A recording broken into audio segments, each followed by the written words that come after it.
안녕하세요. 몇 년 된 이야기지만 아직도 기억에 깊게 남아서 한번 사연으로 이야기해 보려고 합니다. 군대 갔다 와서 복학을 하고 평범하게 학교 생활을 하고 졸업을 몇 개월 앞둔 시점이었습니다. 그때 무슨 헛바람이 들었는지 배낭여행을 훌쩍 떠나보고 싶었습니다. 다른 나라에서 고생을 하면서 여행을 하면 견문도 넓어지고 좋은 경험이 될 거라고 생각했고 그 당시에 조금 유행이었기도 했습니다. 졸업 후 취직할 때도 이력서에 쓸 수 있고 그때의 경험을 잘 살리면 취직에 유리할 수도 있다는 말도 어디서 주워들어서 배낭여행을 가야겠다는 확신이 생기자마자 부모님께 허락을 받으러 본가로 내려갔어요. 그 당시 자취를 하고 있었는데 부모님께 배낭여행 이야기를 했더니 대견해 하시면서 제 뜻이 그러면 다녀와 보라고 하시더라고요. 그래서 당연히 여행 경비를 달라고 손을 내밀었는데 제 학비랑 생활비 되는 것만으로도 빠듯하다고 정 다녀오고 싶으면 제가 직접 벌어서 다녀오라고 선을 그으시더라고요. 포기할까도 했는데 그때 당시에는 배낭여행을 꼭 다녀와야겠다는 생각이 들더라고요. 남자가 마음먹은 거 한번 잃어보자는 심정으로 곧바로 휴학계를 내고 아르바이트를 시작했습니다. 이것저것 아르바이트를 찾다가 조금 힘들더라도 돈을 많이 주는 일을 찾기 시작했습니다. 서울 외곽에 있는 대형 고깃집이었는데 거기서 불판 닦는 일을 시작했습니다. 10개의 약품 냄새에 고무장화 안에는 땀이 꽉 찬 상태에다가 일은 정말 고되고 힘들었지만 나름 차비도 넉넉하게 챙겨주고 알바비까지 쏠쏠했기 때문에 이렇게 몇 달만 하면 여행 경비는 충분히 모을 것 같다는 생각이 들었습니다. 규모가 꽤 큰 식당이라 그런지 일하는 사람도 많았습니다. 제 또래 사람은 한 명도 없어서 주방이나 홀에서 서빙하는 이모님들이 저를 대견하다며 잘 챙겨주셨어요. 젊은 학생이 하기엔 힘든 일인데 요즘 보기 드문 청년이라면서요. 그 중에서도 그나마 홀에서 서빙하는 누님이 30대 초중반 정도로 보이는 제일 젊은 사람이었는데 다른 이모님들하고는 다르게 조금 친해지기 힘든 구석이 있었습니다. 약간 날카롭고 신경질적인 외모의 누님이었는데 같이 일하는 분들이 나이 차이가 너무 많이 나서 그런가 그 중에서는 단연코 제일 예뻐 보였습니다. 허리를 꽉 조아묶은 앞치마 때문인가? 이 제 눈에는 엄청 매력적으로 보였습니다. 이게 어른의 성숙한 매력인 거구나 하는 생각까지 들게 할 정도였으니까요. 아무튼 그 누님과는 뭘 어떻게 해보려고 싶은 생각은 없었는데 매서운 인상이긴 하지만 얼굴도 예쁘고 키도 크고 쭉쭉 뻗어서 그런가 자꾸 눈길이 가더라고요. 하지만 홀에서 일하는 관계로 매일 불판을 닦는 저와는 좀처럼 마주칠 일이 없었습니다. 일하면서 친해질 기회가 꼭 있으리라 생각했습니다. 무엇보다 유일한 제 또래이기도 하고 여행을 가기 전에 일터에서 만난 누님과 좋은 추억도 쌓으면 좋겠다는 생각도 했습니다. 젊은 나이에 고생이 많다며 다른 이모님들한테 이쁨을 받아서 그런가 당연스레 그 누님한테도 이쁨을 받을 거라고 생각을 했었어요. 몇 번 말만 트게 되면 누님하고 순식간에 친해져서 둘만의 시간을 보내는 게 어렵지 않은 일이라고 생각했습니다. 식당에 일하는 남자 중에서도 누님에게는 제가 유일한 또래이기도 하고 아마 대충 보아도 제가 제일 힘도 좋아 보였기 때문에 누님에게 매력 어필을 하는 건 일도 아닐 거라는 생각이 들더군요. 기회만 누리면서 누님과 친해질 기회만을 호시탐탐 누리고 있었습니다. 거의 매일매일을 일터에서 보는데 언젠가는 기회가 올 거라는 생각이 들었습니다. 그나마 일하는 사람들이 대화를 주고받을 수 있는 때가 있는데 그건 점심에서 저녁으로 넘어가는 시간에 다 같이 모여서 먹는 식사 시간이었습니다. 여행까지 얼마 남지 않은 시간 동안 빨리 작업을 걸어야겠다는 생각이 들어 그날 점심에는 작정하고 그 누님의 맞은편 자리에 앉아서 밥을 먹었습니다. 누님은 벌써 밥을 먹고 있었는데 앞자리에 제가 앉는 걸 눈치챘는지 눈만 흘깃하면서 제가 앉는 걸 확인하고는 별로 신경도 쓰지 않고 식사를 계속하더군요. 생각보다 차가운 누님의 반응에 의기소침해졌지만 이대로 포기할 제가 아니었습니다. 제 소개를 하면서 살갑게 인사를 건넸는데 돌아온 반응은 더욱더 차가웠습니다. 그녀는 저에게 말 걸지 말고 조용히 밥이나 먹으라며 대화 자체를 거부하더군요. 괜히 뻘쭘해져서 아무 말도 더 붙이지 못하고 그 자리에서 식사만 했습니다. 그런데 오히려 그 누님이 저를 무시하는 듯하는 차가운 반응에 저도 모르게 마음 안구석이 뜨거워지더군요. 저를 살짝 무시하며 짓누르는 듯한 태도가 오히려 그 누님을 정복해보고 싶은 욕심이 차올랐어요. 밥을 먹으면서 저런 태도의 누님을 굴복시켜 넘어뜨릴 생각을 하니까 짜릿해졌어요. 그 뒤로도 매번 틈 만날 때면 누님의 근처를 어슬렁대면서 말을 한번 붙여보려고 노력해봤지만 누님은 언제나 철벽을 치면서 저를 상대도 해주지 않았습니다. 오히려 저를 무시하고 헛소리 말고 일이나 똑바로 하라는 등 저에게 독한 말을 하면서 계속 저를 찍어 눌렀어요. 누님이 그렇게 저를 대할 때마다 끓어오르는 그 이상한 느낌을 참아내기에 점점 힘들어졌습니다.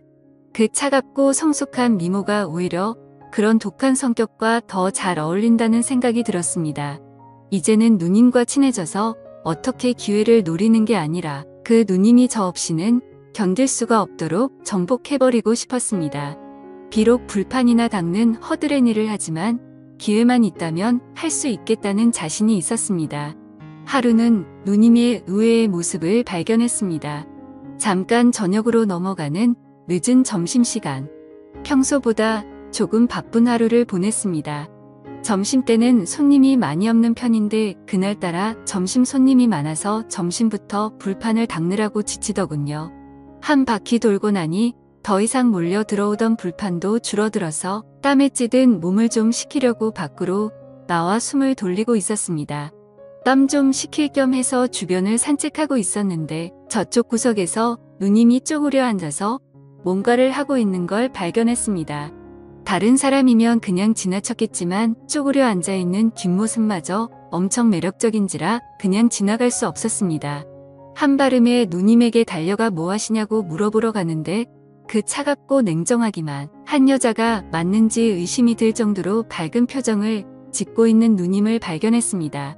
누님이 쪼그려서 보고 있던 건 근처에 살고 있는 새끼 고양이였습니다. 마감 시간마다 와서 손님들이 먹고 버린 고기를 얻어먹는 녀석인데 꽤나 귀여워서 일하는 사람들의 이쁨을 받고 있는 녀석이었어요. 세상 상냥하고 귀여운 말투로 고양이와 시간을 즐기는 누님의 모습이 정말 의외처럼 보였습니다. 제가 가까이 다가가니 누님이 흠칫 놀라며 다시 차가운 표정으로 돌아왔지만 고양이를 보듬어주는 손은 멈추지 않았습니다. 이 고양이로 말을 걸면 누님하고 친해질 기회가 생길 것 같아 저도 고양이랑 친한 척을 하면서 같이 장난을 쳤습니다. 고양이가 평소보다 더 애교를 부리면서 앵기는데 누님이 저에게 먼저 말을 걸어왔습니다. 얘 다리를 다친 것 같은데 라고 하더라고요. 누님의 말을 들으니 고양이가 다리를 절뚝거리는 게 정말 다친 것처럼 보였어요. 엉성하게 걷는 고양이의 모습을 보니 누님이 걱정이 많이 되는 듯 보이더라고요. 저한테는 관심을 하나도 안 보이면서 고양이만 챙겨주는 모습을 보니 오늘도 글렀구나 싶어서 다시 일할 장소로 가려고 몸을 일으켰습니다. 준영씨 혼자 산다고 그랬지? 준영씨가 이 고양이 좀 맡아줄 수 있을까? 다리를 많이 다친 것 같은데 다시 풀어주더라도 병원에는 데려가 보는 게 좋을 것 같은데 준영씨 그래 줄 수 있어? 누님이랑 이렇게 길게 대화해 본 적도 없는 것 같습니다. 누님의 의외의 모습에도 놀라기도 했지만 대뜸 이런 부탁을 할 줄은 생각을 못했어요. 털 달린 짐승이라면 질색을 하는지라 거절하려고 했는데 문득 이 고양이를 집으로 데려가면 제 혼자 한 집에 누님을 끌어들일 수 있지 않을까 하는 생각이 번뜩 들더라고요. 누님의 부탁이라면 뭐든지요라고 말하면서 점수 좀 딸겸해서 알겠다고 말했습니다. 누님은 무슨 대답을 그렇게 하냐며 저에게 다시 차갑게 반응했지만 저에게 조금 신세를 진 듯한 태도를 보이기 시작하더라고요. 고양이를 데려간 그날부터는 누님이 고양이는 적응을 잘 아냐면서 먼저 말도 걸어오고 아무래도 고양이가 복덩이였습니다. 마주 앉아 먹던 밥도 고양이 근황을 보여준다는 핑계로 나란히 옆에 앉아 먹게 되었습니다. 핸드폰을 꺼내 고양이 사진을 보내줄 때면 사진을 보여준다는 걸 핑계로 몸을 더욱 더 바싹 붙어 앉아있는 그대로 누님을 느꼈습니다. 고깃집에서 일해서 몸에서 숯불 냄새가 날 텐데도 은은하게 퍼지는 샴푸 향기에는 정신이 아늑해졌어요. 기센 여자인 줄만 알았는데 여성적인 매력이 물씬 풍기는 누님의 모습 때문인지 그녀를 향한 마음이 날이 갈수록 더 커지기 시작했죠. 고양이 다리가 완전히 다 나은 것 같을 때쯤 이때가 아니면 더 이상 기회가 없다는 생각에 저도 좀 더 과감해지기로 했습니다. 고양이 구경을 오라는 말로 누님을 저 혼자 사는 방으로 초대를 한 거죠. 누님은 안 될 것 같다는 반응을 보이면서도 고양이가 너무나도 보고 싶었는지 고민하는 듯 하더니 결국 토요일 저녁에 장사가 끝나고 나서 오겠다고 하더군요. 괜히 누님이 온다는 말에 설레어서 집 청소도 몇 번이나 하고 생전 켜보지도 않는 향기 나는 촛불까지 사서 분위기도 내보고 해봤습니다. 하루가 10년처럼 길더니 결국엔 누님이 오기로 한 당일이 되었습니다. 앞치마를 푸른 누님의 모습은 더 아름다웠습니다. 같이 버스에 타고 우리 집으로 향하는데 옆에 앉아서 이런저런 이야기를 건네봤지만 저에게는 역시 계속 냉정하고 쌀쌀맞게 대답하더군요. 그럴 때마다 속으로 그런 모습도 얼마 안 남았다고, 오늘이야말로 기필코 내 여자로 만들어주겠다는 다짐을 몇 번이고 했습니다. 집 앞에 도착해서 도어락을 여는데 괜히 그때부터 제 마음이 두근두근 뛰기 시작하더라고요. 이미 머릿속에서는 몇 번이나 상상하면서 시나리오를 써놨기 때문에 걱정은 되지 않았습니다. 일단 고양이가 잘 지내는 모습을 보여줘서 안심시킨 뒤 돌아가려는 누님에게 여기까지 왔는데 식사나 하고 가라고 하면서 인터넷을 보고 갈고 닦은 자취생의 요리 솜씨를 보여주고 자연스럽게 냉장고에 넣어둔 와인을 꺼내서 분위기를 만들려는 계획이었죠. 하지만 제 기대와는 다르게 누님은 문을 열자마자 얼굴이 사색이 되더라고요. 왜 개처럼 묶여있는 거야? 누님은 정색을 하면서 저에게 화를 냈습니다. 고양이가 방구석에 목줄을 차고 묶여있는 모습을 보면서 화를 내더라고요. 그제서야 알았지만 고양이는 개랑 달라서 행동에 구속을 받으면 굉장히 스트레스를 받는다는 거려. 전에는 풀어놓았었는데 퇴근하고 올 때마다 책상 위며 식탁 위에 있는 걸 전부 바닥으로 떨어뜨려 놓고 집안 가구들을 발톱으로 죄다 뜯어마서 묶어놨을 뿐인데 시작부터 제 시나리오대로 풀리지 않고 꼬여만 갔습니다. 문 앞에 잔뜩 긴장한 저를 확 밀치더니 고양이에게 뛰어가더라고요. 고양이에게 묶인 목줄을 풀어주는데 고양이가 놀란 건지 스트레스 때문에 그런 건지 발버둥을 치더니 누님의 등짝을 확 핥히고 침대 밑으로 숨어 들어갔습니다. 고양이는 나올 생각을 안 하고 누님은 입고 있던 얇은 옷 덕분에 보호가 안 됐는지 고양이에게 핥힌 곳에 피방울이 송골송골 번지기 시작하더라고요. 피가 나길래 허둥지둥 약상자를 들이밀었는데 피가 나는 곳이 등 쪽이라서 누님이 팔이 닿지 않는 것 같더라고요. 갑자기 좋은 생각이 떠올라 누님에게 제가 약을 발라드리겠다고 너스레를 떨면서 약을 발라주는데 세상 부끄러운 표정을 한 누님은 기센 척을 해도 천상 여자더라고요.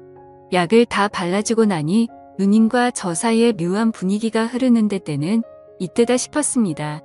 누님에게 일단 고양이에 대해서 사과하고 고양이를 키워본 적이 없어서 서툴러서 그러니 기본적인 상식을 알려주시면 안 되겠냐고 물었죠. 이야기가 길어질 것 같으니 제가 솜씨 관리 좀 해보겠다고 하고 자연스럽게 작전을 짜놓은 대로 흘러갔습니다. 보기에도 분위기 좋은 저의 솜씨 좋은 요리가 완성이 되고 냉장고에 넣어둔 와인을 꺼내들었습니다. 누님은 그런 저를 보더니 피식 웃더라고요. 정말 서툴다고? 와인을 냉장고에 보관하는 사람이 세상에 어디 있냐고 말하면서요. 의도한 건 아니지만 저의 어리버리한 매력이 누님의 마음에 들었던 것 같습니다. 결국 술이 한 잔씩 들어가고 나니 누님과 저 사이에 벽이 허물어지기 시작했습니다. 어느 순간부터 고양이 이야기는 뒷전이고 혼자 살면 외롭지 않냐는 둥 누님도 혼자 사는데 너무 외롭다는 둥 남자와 여자의 대화가 이루어지고 있었죠. 이제 분위기가 무르익었다는 생각이 들어서 누님에게 아까 약 바른 곳을 한 번 더 봐주겠다고 이리 와보라고 했습니다. 누님은 저를 거절하지 않고 제 옆으로 다가왔고 약을 상처 부위에 다시 한번 쭉 짜서 바르니 누님의 입에서 묘한 소리가 새어나왔습니다. 그렇게 기세를 몰아 누님을 등 뒤에서 껴안았고 사실 누님을 좋아한다고 고백을 했습니다. 누님은 저에게 안긴 채로 아무 말도 하지 않고 있다가 이내 고개를 돌려 제 고백을 수락한다는 듯 있더라고요.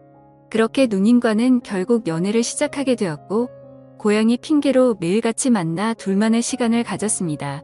배낭여행을 다녀와서도 거의 매일같이 만났죠. 하지만 그 만남도 잠시였어요. 제가 배낭여행을 다녀오는 동안 누님은 결혼할 남자를 만나게 된 것이었죠. 몇 년이나 지난 이야기지만 아직도 그 고양이는 제가 키우고 있습니다. 가끔씩 고양이를 보면 그 누님 생각이 날 때가 있습니다. 긴 이야기 끝까지 들어주셔서 감사합니다. 오늘의 사연은 여기까지네요. 긴 사연 끝까지 들어주셔서 감사합니다. 구독과 좋아요 부탁드려요.